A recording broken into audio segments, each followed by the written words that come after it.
A partir de este momento y por una hora, Radio Cultura presenta Confines del Conocimiento. Un programa creado, dirigido y conducido por el doctor Antonio Las Heras. Varios temas para tratar hoy, varios temas, y todos tienen que ver con esto que hemos señalado en el título del programa, confines del conocimiento, allí donde termina el conocimiento humano, que justamente algo que está en la condición humana es siempre ir por más, buscar, ampliar, y con los fines que tiene el conocimiento. La semana pasada tuvo mucho en los medios el tema de la astrología. Repito, astrología. No confundir con astronomía. ¿Por qué?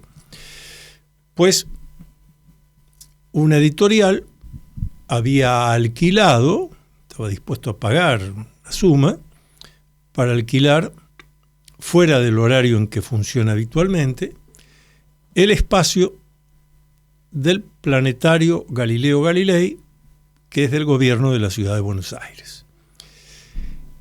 Y esa editorial lo que se proponía era, en el ámbito del planetario Galileo Galilei, presentar, y esto, por eso vamos a ir reflexionando paso a paso,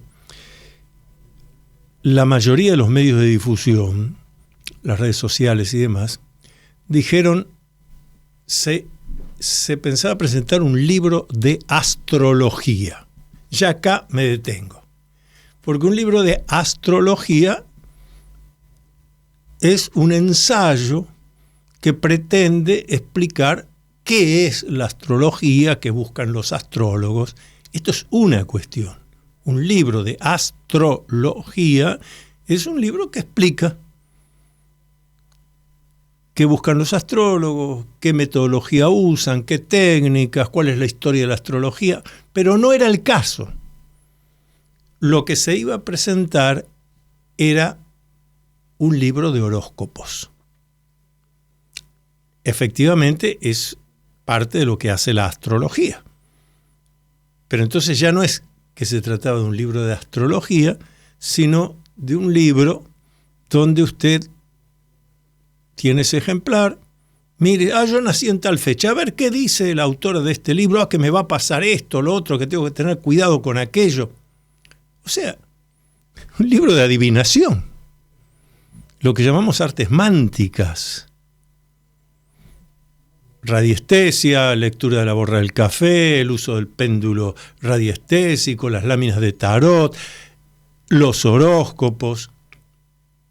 Todo eso es lo que llamamos artes mánticas, del griego mantikos, adivinación. No pensamiento racional reflexivo. Bueno, si el Servicio Meteorológico Nacional dice que la temperatura va a estar entre tanto y tanto, entonces me he visto de tal manera. Eso es pensamiento racional reflexivo. En cambio aquí, lo que se proponía presentar en el planetario es un libro conteniendo los horóscopos de los distintos signos para el año 2026. La Asociación Argentina de Astronomía, envió una carta pidiendo que se suspendiera eso. Otras organizaciones científicas también apoyaron, algunos científicos enviaron su propia adhesión diciendo no, en el planetario Galileo Galilei, que es un ámbito de la ciencia, de la astronomía, de la astrofísica, de la cosmología, estudio del cosmos, estudio científico del cosmos. No se puede hacer la presentación de esto. Es decir, lo conversábamos con mis amigos, que nos gusta usar los términos precisos. Poder se puede. Lo que ocurre es que no se debe. Porque es el ámbito menos adecuado.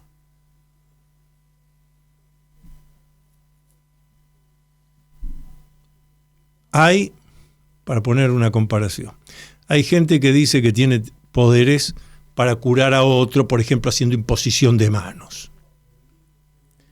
Y alguien podría querer presentar su libro sobre cómo hacer curaciones solo imponiendo las manos. Tiene 1000 lugares distintos. No lo va a hacer en el Hospital de Clínicas, no lo va a hacer en la Facultad de Medicina de la Universidad de Buenos Aires, porque allí lo que se estudia, se investiga y se difunde es otra cosa. Es así de simple. Por eso desde el principio me pareció muy correcto, muy adecuado, que no se diera el espacio del Planetario Galileo Galilei para presentar un libro que no habla de astrología, sino que contiene horóscopos. ¿Por qué? No es el ámbito. No es el ámbito. Como no es el ámbito, como acabo de decir, un ambiente dedicado a la medicina, ir a presentar un libro enseñando de qué manera usted con una imposición de manos cura al otro para que va a ir al médico. Hay ámbitos. Bien. Pero todo esto además, y lo publiqué en un artículo que salió en Diario Popular, titulado ¿Qué es la astrología? Porque me di cuenta de lo que se estaba hablando, porque también la gente que de la Asociación Argentina de Astronomía, en su comunicado dice presentar una pseudociencia como la astrología. El prefijo griego pseudo significa falso. Pseudociencia significa una ciencia falsa. Entonces estaban diciendo la astrología es una ciencia falsa. Yo le digo a la gente de la Asociación Argentina de Astronomía que tengan cuidado con lo que escriben, porque también no se trata solo de tener una actitud científica en la investigación astronómica o astrofísica, sino también que los comunicados tienen que estar escritos con precisión, transmitir exactitud, que eso es lo que se busca en ciencia. Yo no conozco, y lo puse en mi artículo, en mis redes sociales, que buscaba algún astrólogo que esté afirmando que la astrología es una ciencia. No lo hay. Es más, por lo que conozco del tema, a los astrólogos no les interesa la idea de voy a demostrar que esto es científico, no. Tienen una definición para la palabra astrología, que es el estudio a través de la carta natal, de los horóscopos, esa es la técnica, de la influencia que según los astrólogos hay en cada uno de los humanos y hasta en todo lo viviente, de acuerdo a las posiciones astronómicas a partir del día y el horario de nacimiento.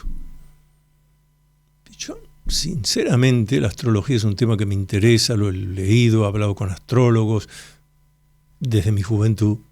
Nunca encontré uno que dijera, esto es una ciencia. Ahí hay un prejuicio de los científicos astrónomos. Y un científico no tiene que ser prejuicioso. Entonces, si queremos hacer ciencia, yo les pido que busquen en internet cuestiones vinculadas a la astrología y digan, vamos a hacer metodología de la investigación científica. Sobre 100 búsquedas donde hemos encontrado la palabra astrología, tantas dicen que es una ciencia. Y sospecho que no van a encontrar ni una que diga que es una ciencia. Es un prejuicio, un temor de los astrónomos que les estén diciendo que la astronomía es una ciencia. No, no es. Entonces, si ninguno pretende que la astrología sea una ciencia, menos se le puede atribuir la condición de pseudociencia. La astrología es otra cosa. Y no hay que tenerle temor para meterse en el tema, indagar, investigar, como bien lo hizo aquel médico psiquiatra que era el psiquiatra más prestigioso de toda Europa en los años 40 del siglo pasado. Me refiero a Carl Gustav Jung, a quien he leído en profundidad, puesto que yo continúo el estudio y la investigación del legado que nos dejó Carl Gustav Jung. Jung se interesó por la astrología. Tanto es así que al que le interese enterarse qué fue lo que dijo Jung, o por lo menos algunas de las cosas que dijo, hay un libro en castellano, La interpretación de la naturaleza y la psique, de Carl Gustav Jung. Ahí hay capítulos dedicados a la astrología, capítulos dedicados a la parapsicología, escritos por quien era el psiquiatra más prestigioso de toda Europa, el amplificador del psicoanálisis creado por Sigmund Freud. Y Jung, sin actitudes prejuiciosas, sino como debe tener un científico, dedicado a la investigación, al análisis de las cosas, a hacer el cálculo estadístico, advierte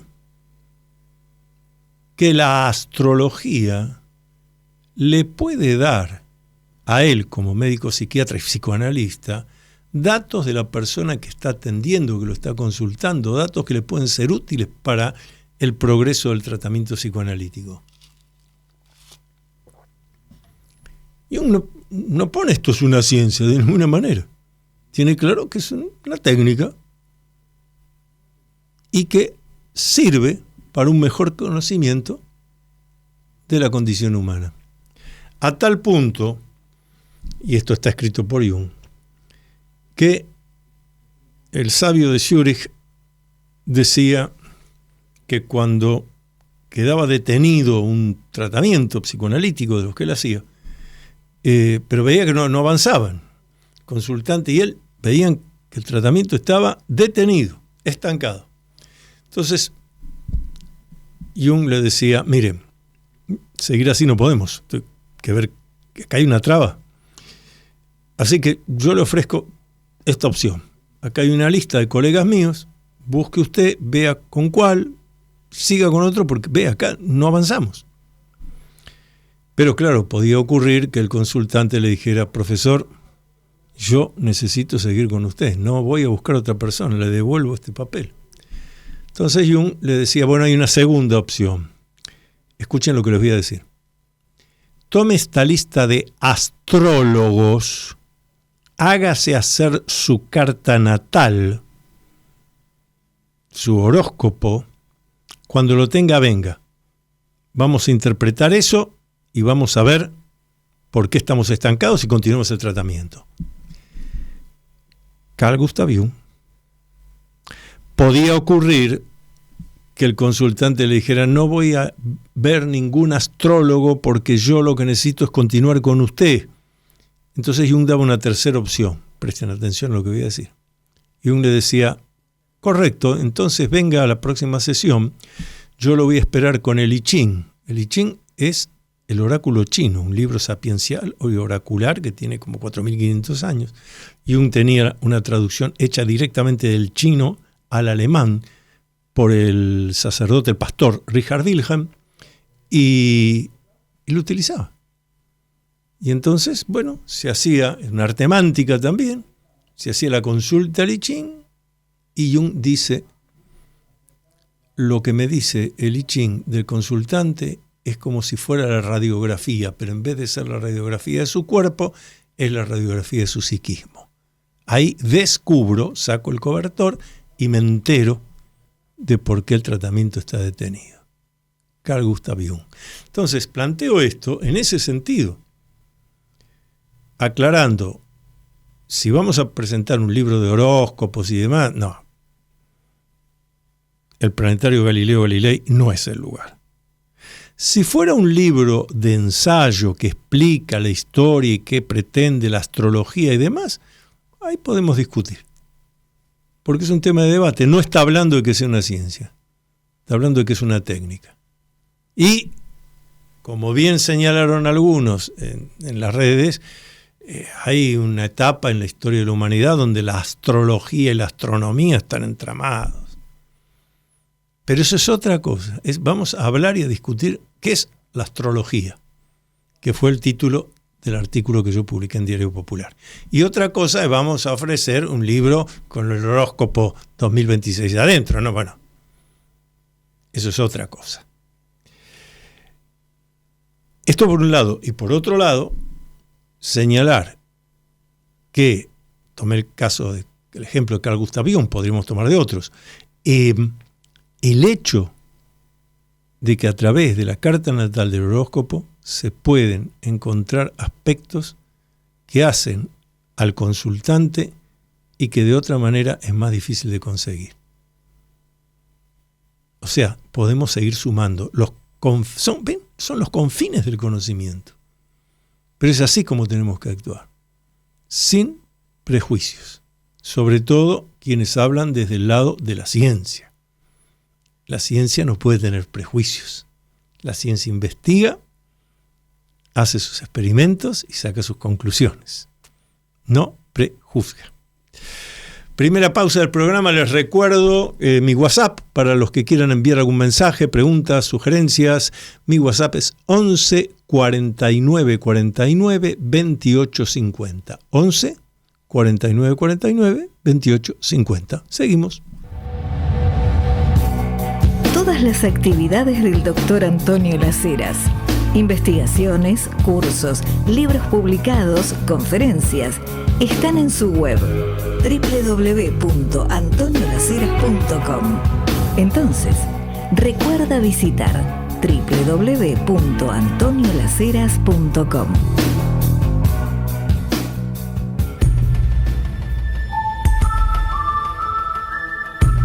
Usted está acompañando al Dr. Antonio Las Heras en su programa Confines del Conocimiento por Radio Cultura. Otro tema. El domingo pasado se cumplió un nuevo aniversario del nacimiento de ese, entre otras cosas, gran pionero de la parapsicología, que fue el doctor Juan Jacobo Bajarlía. Suplemento de Cultura del diario La Prensa publicó en la tapa del suplemento Vida, obra y resonancias de Juan Jacobo Bajarlía, que sigue vigente. Un trabajo, un ensayo breve, casi 2 páginas en el suplemento de mi autoría, recordando a Juan Jacobo Bajarlía. Y el lunes siguiente, esto es del domingo pasado, el lunes hicimos en la Sociedad Argentina de Escritores, el vicepresidente actual de la Sociedad Argentina de Escritores, el doctor Ernesto Fernández Núñez, el expresidente de la Sociedad Argentina de Escritores, el doctor Jorge Giorno, y quien les habla, el doctor Antonio Las Heras, hicimos un homenaje al haberse cumplido un nuevo aniversario de este hombre que es, como a mí me gusta titularlo, la vanguardia perpetua. Yo fui amigo y discípulo de Juan Jacobo Bajarlía. Jean-Jacques, como le gustaba a él que lo llamáramos, fue abogado, criminólogo, dramaturgo, estrenó varias obras de teatro, por eso era también miembro de Argentores, de la Asociación General de Autores de la Argentina. Ensayos, traducciones, libros de novelas, libros de cuentos, crítica, ejerció el periodismo en el diario La Prensa, que recién les mostré, pero también en Clarín, en la Gaceta de Tucumán, en el suplemento literario de la Gaceta de Tucumán. Poeta y parapsicólogo, criminólogo, es el autor de la teoría de que Jack el Destripador vivió y murió acá en la ciudad de Buenos Aires, y es más, Él hace todo un recorrido, una investigación, hay algo publicado de eso, y yo sigo trabajando en esa línea. No vamos a dejar abandonada la teoría de que Jack el Destripador vivió y murió en la Argentina, especialmente en Buenos Aires. Puede llamarle la atención esto que digo a muchos. Sin embargo, les voy a recordar que en tiempos del centenario, en 1910, el gobierno de la Argentina autorizó a Scotland Yard a enviar oficialmente, por eso autorizó a Scotland Yard a enviar a Buenos Aires a varios detectives de Scotland Yard que vinieron a buscar no solo las huellas de Jack, sino que estaban convencidos de que Jack el Destripador estaba viviendo en Buenos Aires o había huido a algún otro lugar de la República Argentina. Scotland Yard financió a varios investigadores, 1910, aprovechando los festejos del centenario, esto y lo otro, pero a ver si encontraban a Jack el Destripador en Buenos Aires o en algún otro lugar de la Argentina. De ahí que la teoría de Juan Jacobo Bajarlía tenga mucho asidero. Ya algún día hablaremos de eso. Pero lo interesante es que cuando le preguntábamos a Jean-Jacques, y lo dije en el homenaje que le hicimos el lunes pasado, en la SADE, bueno, Juan Jacobo, vos que te dedicás a tantas cosas, ¿cómo te definís? ¿Cómo si te presentamos a vos en algún lado, qué hay que decir? Y Jean-Jacques decía, yo soy poeta y parapsicólogo. Esas eran las dos cosas que realmente le interesaban a él y que buscaba que su legado quedara especialmente en su condición de poeta y parapsicólogo. Estamos hablando de una época en que la parapsicología empezaba a tener un florecimiento importante, y voy a referirme a esto porque han llegado unos cuantos mensajes diciendo que desarrolle más esto de la parapsicología y de por qué entiendo yo que, habiendo sido enfocada de manera científica, aquí sí, porque la parapsicología sí es una ciencia. Como enseñaba el licenciado Enrique Novillo Paulí, además sacerdote jesuita, director del Instituto de Parapsicología de la Universidad del Salvador, el padre Novillo Paulí enseñaba por qué la parapsicología es una ciencia. Porque tiene un objeto formal de estudio que es lo humano y un objeto específico que es el factor parapsicológico. Ese factor parapsicológico que ha sido investigado con metodología de la investigación científica en laboratorios demuestra que los humanos tenemos esta capacidad que tiene esta característica: prescinde del tiempo, prescinde de la distancia y prescinde de la materia. Repito, prescinde del tiempo. A través del factor parapsicológico yo puedo conocer un hecho futuro imposible de obtener por razonamiento, por deducción, por inferencia lógica, lo que llamamos precognición. Pero a su vez, no importa, puedo tener un hecho telepático con alguien que está, como los ejemplos que trajimos del caso de Edgar Mitchell, sexto hombre en pisar la luna, que hizo trabajos de telepatía y clarividencia a 300.000 kilómetros de distancia dentro de la cápsula Apolo 14, buscando transmitir imágenes a otras personas que se encontraban en los Estados Unidos. 300.000 kilómetros de distancia, el vacío espacial, la captación se produjo. Y los estudios realizados con metodología de la investigación científica, analizando las variables intervinientes, lo demuestran. Están publicados. Prescinde del tiempo, prescinde de la distancia, prescinde de la materia. No son rayos, no son ondas. Por eso cuando en parapsicología alguien dice, bueno, esa fuerza... Si usted dice esa fuerza es porque la ha podido medir. Nadie lo ha podido medir. Por eso nosotros usamos el término factor parapsicológico. Y siguiendo con lo que el licenciado Enrique Novillo Pauli, sacerdote jesuita, nos decía, bueno, busquen en el diccionario, ¿qué es algo que prescinde del tiempo, la distancia y la materia? El espíritu. Entonces él nos decía, ahí está, pónganle el nombre espíritu o el nombre que quieran, pero es la definición de espíritu. Ahí está el objeto específico de la parapsicología. Estamos estudiando si el ser humano tiene realmente un espíritu que es del orden de lo no físico. Desde 1930, Universidad de Duke, el matrimonio Rhine, ambos doctores en biología, siempre destaco esto, es curioso, tuvieron que ser biólogos los que se les ocurrió decir, vamos a investigar esto que se está llamando parapsicología, a ver qué es, pero lo vamos a investigar con metodología general de la ciencia. Vamos a hacer un laboratorio, vamos a poner objetivo, control, medir las variables, a ver si se produce algo. Y eso siguió haciéndose en otros lados. Por eso siempre recuerdo, en 1981, cuando hicimos el primer Congreso Argentino de Parapsicología, 4 al 6 de septiembre de 1981, que me tocó presidir, había 6 cátedras universitarias de parapsicología en la República Argentina. Algunas optativas y otras obligatorias.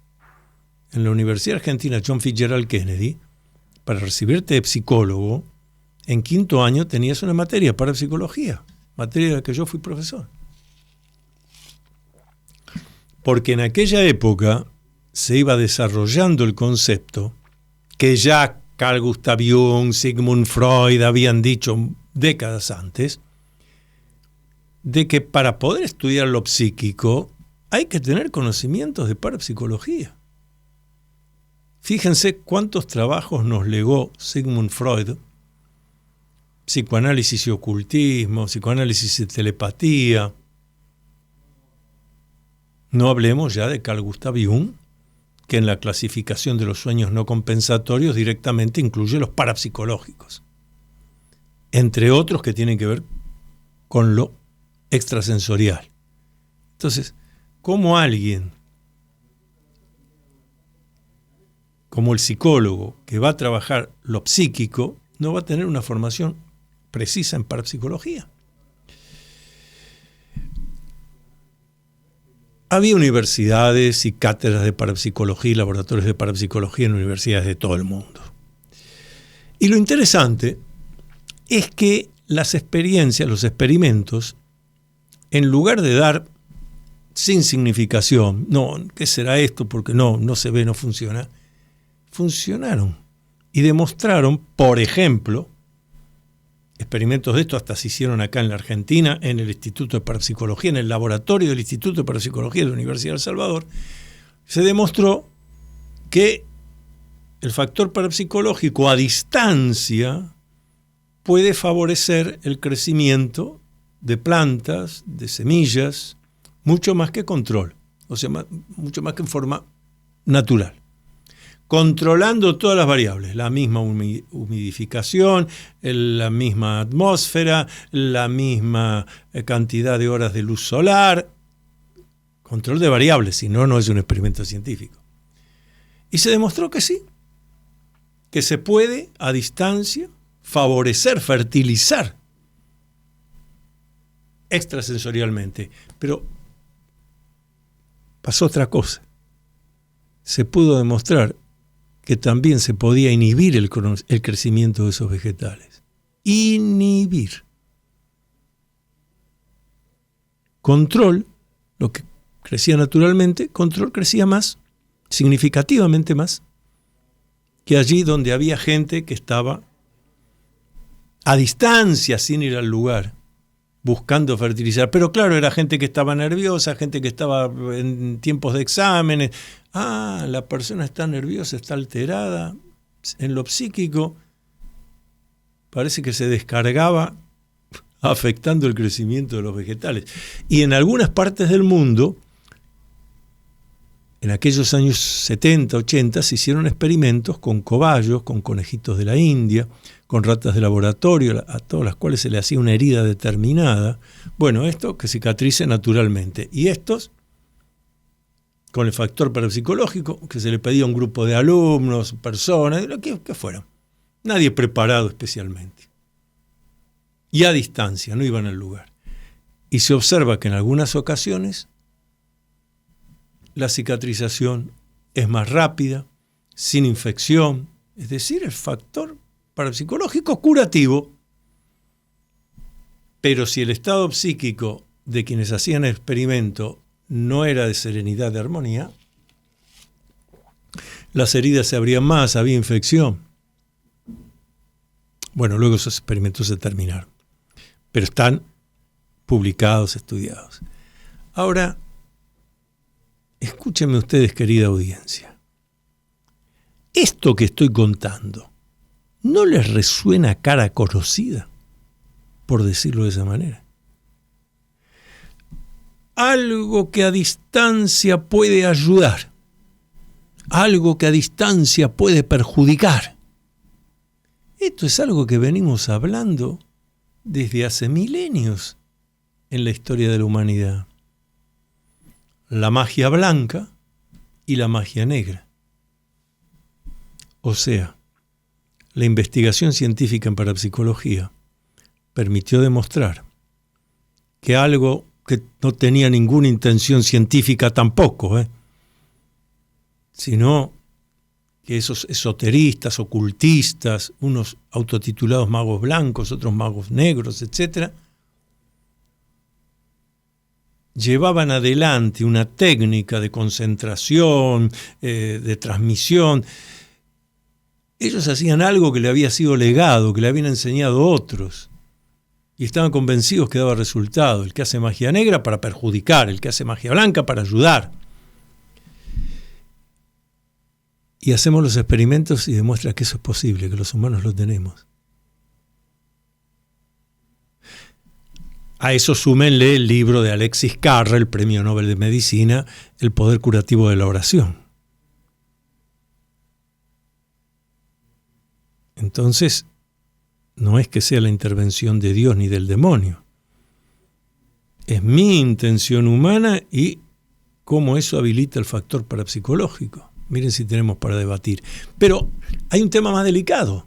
Ustedes me dirán, pero ¿cómo después con toda esa demostración de que esto funciona, las cátedras se fueron disolviendo, no hubo nuevos profesores a medida que los que estábamos dejamos de ejercer la cátedra, no se consiguió nuevo financiamiento para hacer experimentos porque la ciencia requiere financiación? Cada vez que ustedes ven o leen un artículo de que se hizo tal experimento médico o esta cuestión para mandar una cápsula al espacio, es porque hubo gente que puso dinero. No hay investigación sin financiamiento previo. No hubo más para la parapsicología. ¿No les llama la atención? Claro. Si aceptamos que ese factor parapsicológico lo tenemos nosotros, que podemos curar a distancia y entonces también hacer autocuraciones. Podemos perjudicar a distancia, entonces también a nosotros mismos. Entonces hay que eso pulirlo bien para que no ocurra. Claro, si podemos todo eso, ¿cuántos negocios se hundirían de esos negocios que manejan fortunas impensables en todo el planeta Tierra? Entonces dejamos a la parapsicología a un costado y seguimos desarrollando otras cosas que generan que haya movimiento de dinero, consumo. Antes de hacer la pausa les recuerdo el WhatsApp al que me pueden escribir, mandar sus mensajes, es 11 49 49 28 50. 11 49 49 28 50. ¿Ya leíste el nuevo libro del doctor Antonio Laceras? Se titula Atrévete a vivir en plenitud. El libro Atrévete a vivir en plenitud. Puedes pedirlo por Mercado Libre o en locales de librería Cúspide. un lugar místico en Villa del Parque, donde la energía positiva se transforma en café y cosas ricas para degustar. Morgana, Café Bar, Campana 3202. Usted está acompañando al doctor Antonio Las Heras en su programa Con Fines del Conocimiento, por Radio Cultura.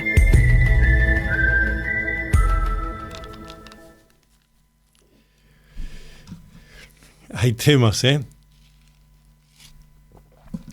Son cuestiones muy delicadas, por eso los confines del conocimiento. Vean, traje diarios del fin de semana. El suplemento Ciencia y Salud del diario La Prensa.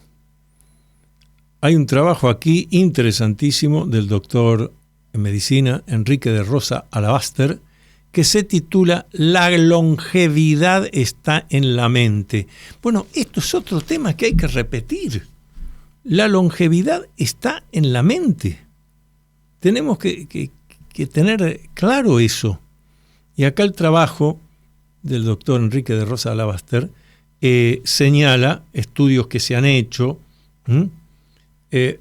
muestra otra cosa importante, la cantidad de personas que, habiendo pasado los 80 años, han seguido haciendo obras de arte, escribiendo, ocupándose de temas científicos y demás, porque de lo contrario hay un juicio previo, un prejuicio también, que la longevidad no está en la mente, sino que está en los años cronológicos. No, la longevidad está en la mente. Usted piensa que ya envejecido, yo a esta altura, ya qué voy a hacer, no lo hice en otras épocas. Bueno, usted es un viejo. No me importa si tiene 30 años, 40, 50 o 80 cronológicos.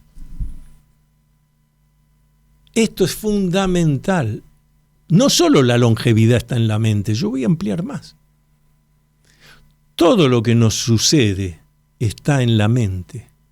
Por eso el psicoanálisis es tan importante. Refleja lo que en él se mira. Entonces yo puedo, gracias al trabajo psicoanalítico, descubrir, sacar el cobertor de cosas que están en mi inconsciente, traerlas a la conciencia. Bueno, tengo que modificar esto, tengo que cambiar esto otro, esto lo tengo que hacer de esta otra manera, etc.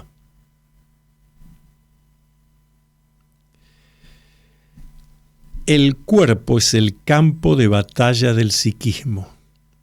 Entonces, así como decimos la longevidad está en la mente,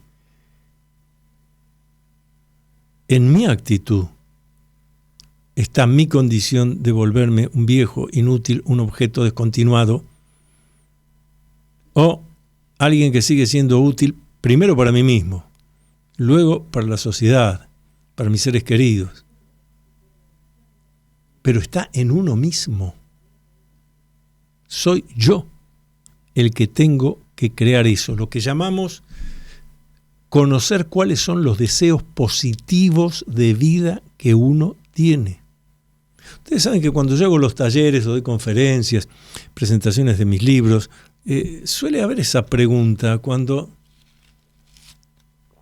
yo digo, bueno, los deseos positivos de vida que uno no ha cumplido, y se acerca gente de mi grupo etario. Yo tengo 73 años cumplidos, 73 años cumplidos. Doctor, no lo entiendo. ¿Qué deseos positivos de vida? Ya a esta altura, ¿qué voy a hacer? Me jubilé.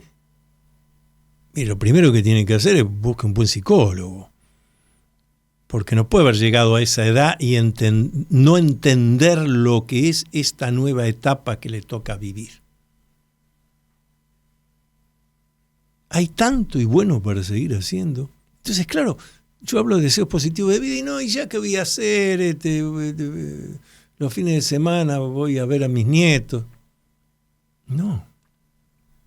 Ve a sus nietos todo lo que quieran, pero usted tiene que tener una vida social, una vida de actividad. Pero es que ya me jubilé. Bueno, pero debe haber cosas que usted no pudo hacer antes.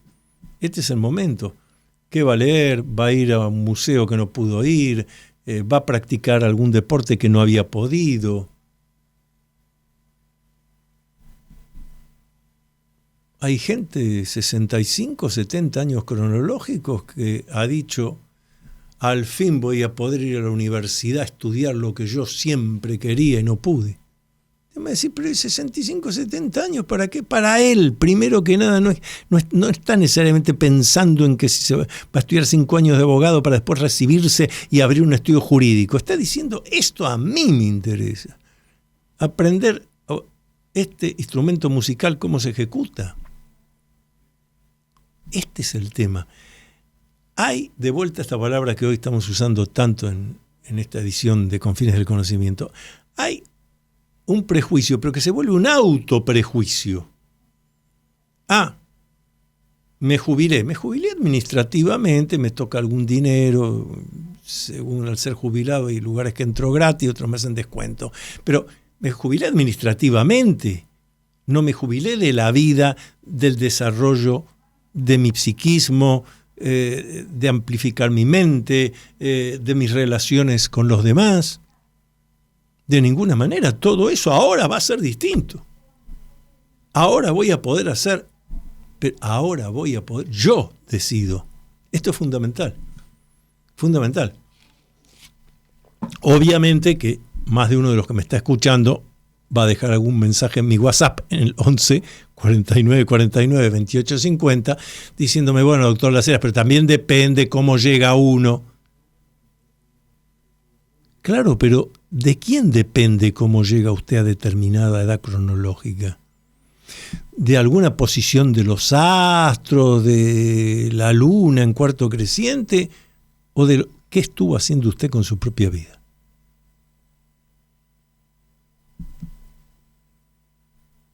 El cuerpo es el campo de batalla del psiquismo. Entonces, cuando usted tiene un síntoma físico, el médico tiene que atender ese síntoma. Pero usted tiene que entender qué le está diciendo el psiquismo a usted. Porque si no vamos a cambiar el síntoma y va a volver a aparecer otra cosa. Los temas autodestructivos, como la posposición. A mí me hubiera gustado tanto hacer tal cosa. Bueno, pero ahora que ya llegué a esta edad, ¿qué me voy a poner a hacer? Pero miren, qué buenos ejemplos del manual de las excusas. Me hubiera gustado tanto, pero antes no pude, y ahora que puedo, no, ¿para qué lo voy a hacer ahora? Porque ahora puedo, basta. Toda posposición es automaltrato, a ver si queda claro. Toda posposición es automaltrato. No es que no se dieron las condiciones, yo no generé las condiciones. No, pero usted no sabe lo difícil que era para mí. Bueno, el hombre fue a la luna y volvió, era más difícil que lo que usted estaba buscando. Así que usted puede. Ahora, de vuelta al psicoanálisis, preguntarse, ¿por qué lo dejé pasar? ¿Por qué busqué excusas? ¿Por qué no me permití esto? ¿Por qué me automaltraté? Porque así cuando tengo la causa, me hago cargo, cambio y modifico. Miren, tiene que ver también este otro trabajo, esto es el diario La Nación del 28 de septiembre. Es una entrevista, La trampa del optimismo. Nota de tapa, quise decir. La trampa del optimismo. Diario La Nación, 28 de septiembre de 2025. La trampa del optimismo. Cuando estar mal, también está bien. Y dice, nuevas tendencias en psicología advierten sobre los riesgos de una mirada positiva constante. Aceptar emociones negativas, cultivar la autocompasión y abandonar la obligación de ser felices todo el tiempo son claves para una vida más saludable. Y acá la psicóloga Roxana Rostán dice, en nuestra cultura el optimismo permanente se ha vuelto casi una obligación. Bueno, muy interesante. Si la quieren buscar en internet, la nota se llama La trampa del optimismo. Cuando estar mal, también está bien. Salió en La Nación del domingo 28 de septiembre. Esto también, por eso, todas estas cosas que tenemos que preguntarnos, interrogarnos. ¿Puede ser la vida un continuo malestar, un fracaso, una angustia? No. Ahora, ¿puede ser la vida también? Está todo bien, no pasa. ¿Se dieron cuenta que de unos años de esta parte la gente viene, te saluda y dice, ¿todo bien? ¿De dónde sacaron esa expresión? No, todo bien, no. El que dice sí, todo bien es porque quiere terminar de saludar y ocuparse de lo suyo o está mintiendo. Todo bien, no. Habrá cosas que están bien, otras cosas que están en vías de estar bien, otras que están mal, habrá que corregir. Porque eso es la vida. La vida, uno está vivo cuando se levanta cada mañana y dice, ¿qué problemas, dificultades imprevistos tendré que resolver hoy? Gracias a esa certeza es que estoy vivo, estoy en este plano. Y si me pongo a resolver, no estoy vegetando, estoy viviendo. Aunque no termine de resolver, a la noche, cuando me vaya a acostar, ya soy mejor persona, estoy más evolucionado. ¿Cómo resuelvo esto? ¿Cómo aquello? Pensamiento racional. Pero esto es muy importante, es verdad. Hay una situación así generalizada que viene de estímulos externos, planteando eso, que hay que estar pum para arriba todo el tiempo. No, si usted está pum para arriba todo el tiempo es porque se está mintiendo. Entonces es muy importante esto, la trampa del optimismo. Sí, ser optimista sí. Y otra cosa es, está todo bien. Optimista es la persona que dice, mira, tengo estas dificultades, estas cosas, pero seguro se van a resolver, yo me estoy ocupando. Y del otro lado, la posición de víctima. Mirá lo que me pasa, ves los problemas que tengo, solamente mentira. Autovictimizándose o buscando manipular a los otros a través de la victimización. Muy importante tener en cuenta estas cosas. El optimismo no es, estoy sonriendo, pon para arriba todo el tiempo. El optimismo es tal dificultad, tal problema. Yo conozco a quién tengo que consultar, o esto otro, ya me estoy asesorando. Esto otro no, ya una vez me pasó, conozco cómo resolverlo. Esa es la actitud optimista. Pero no, nada pasa. O esas frases que escucho, esas frases hechas, pase lo que pase, siempre es para mejor. Y depende de lo que usted haga con lo que le pasa, será para mejor o no. Vamos a hacer otra pausa y les recuerdo mi WhatsApp 11 49 49 28 50. 11 49 49 28 50. Pausa. Seguramente escuchaste hablar mucho sobre masonería, pero ¿qué conoces realmente de los enigmas y misterios de la masonería? Descubrí todo sobre masonería leyendo el libro del doctor Antonio Las Heras titulado Masonería en la Argentina, Enigma, Secreto y Política. Masonería en la Argentina, Enigma, Secreto y Política está disponible en librerías Cúspide y por Mercado Libre.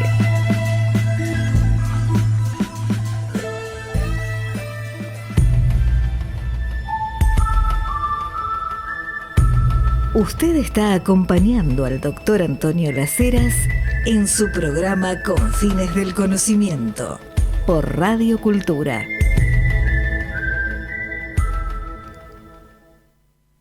Y optimismo incluye también el hecho de elegir los lugares donde uno va, donde uno comparte, los lugares que a uno le hacen sentir bien, los lugares que podés llegar y decir, bueno, acá nos aflojamos tranquilos.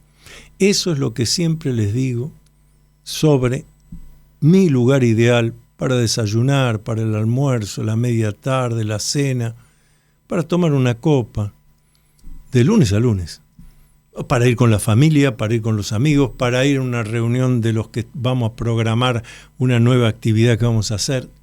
Espacios tranquilos, buena atención, Club del Progreso. Club del Progreso. Club del Progreso ahí en la calle Sarmiento 1334, muy cerca del obelisco. Sarmiento 1334. Si el clima está lindo, te vas hasta el fondo, los árboles, el jardín, la parrilla está ahí nomás, salen los aromas. Es maravilloso, para lo que quieras. Pero pasar un buen momento. Por eso, todo esto incluye esa idea de optimismo.